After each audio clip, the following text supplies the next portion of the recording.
Of a god's forsaken people, Bazel of the horse stealer Hardani finds he keeps on doing what is right, especially when he gets him in trouble, and sends him on the run for his life.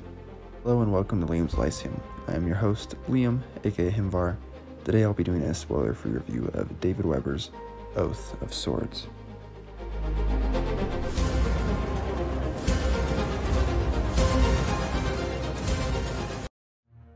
Oath of Swords is a 1995 novel and first in the War Gods series by David Weber.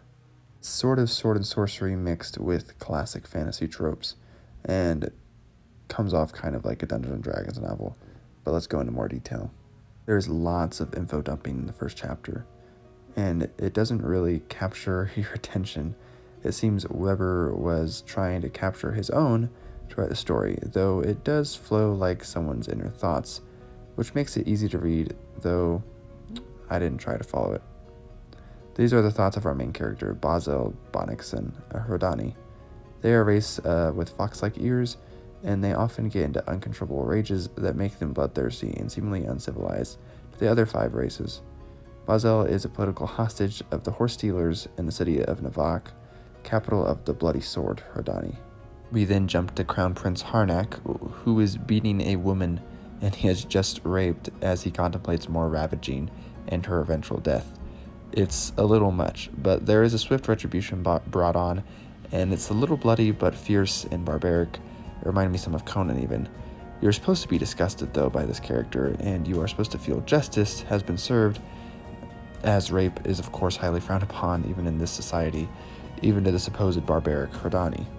So besides the extensive monologue, the story actually starts off nice and fast. Bazel and Prince Harnack's victim, Pharma, flee in an attempt to make it to Hurgrim, where Bazel hails from. I enjoyed every moment of the story. I felt familiar with how the tropes were handled, and it was just nice to live in the world for a few days. Being said, even though it starts off fast, for just about the whole rest of the story, it's snail's paced. So beware, it's not necessarily bad, but it is definitely slow. So the blurb on the back is pretty bad, as it spoils several things.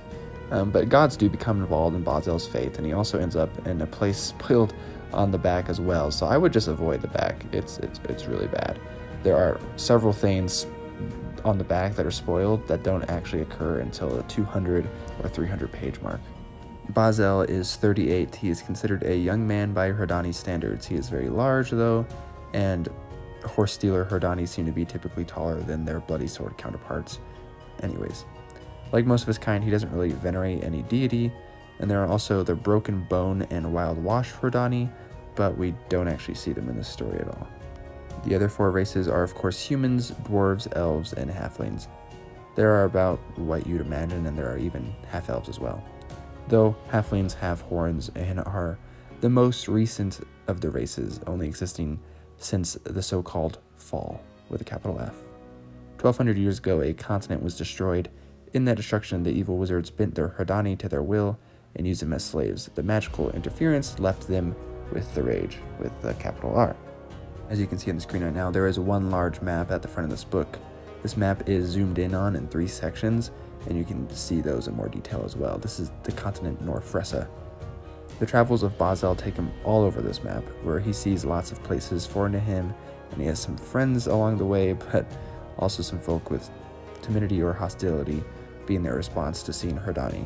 This racism is excellently portrayed, and it shows just how much ignorance and closed-mindedness can harm what should be affable relations.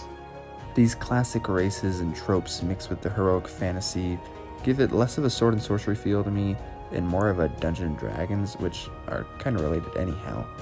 The rage is something fun to explore. It turns Bazel into an unfeeling Conan of sorts, or at least it seems that way initially, and he realizes how dangerous it is to lose himself in the red-hued bloodlust. But overall, Bazel is really a stand-up guy and a fun character to get to know.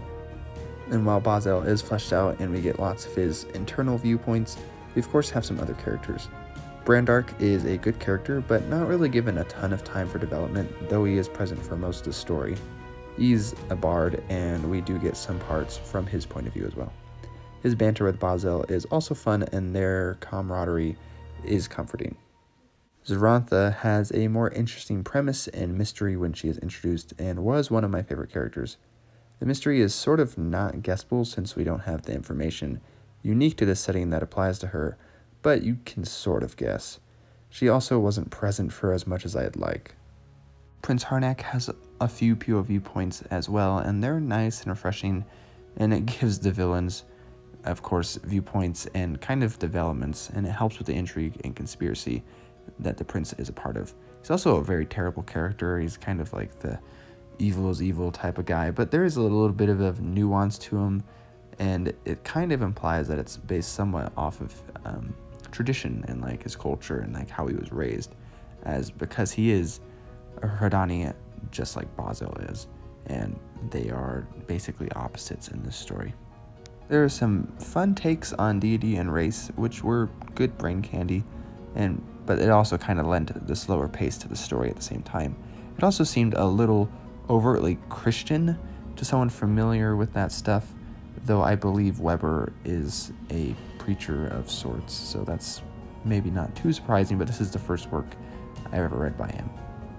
I think that might have just been my preconception knowing he was a preacher, so don't worry, it's not going to be like preachy and overly Christian trying to get at you. So there is some magic in the story. It appears about the halfway point, though it is mentioned a few times beforehand. Note there is a difference between a mage versus a wizard in this world, and the difference will be explained when it is brought up, of course. There's a lot of chasing in this story, as Basil is almost entirely on the run the entire story. Overall, I actually really enjoyed this because it was very nice and comforting just to be immersed in this world. I give it 4 stars on Goodreads, and I would like to go back to this world just to have some nice, slow-paced fun. In the 2007 edition of Oath of Swords, there is also included a 50,000-word novella titled Sword Brother.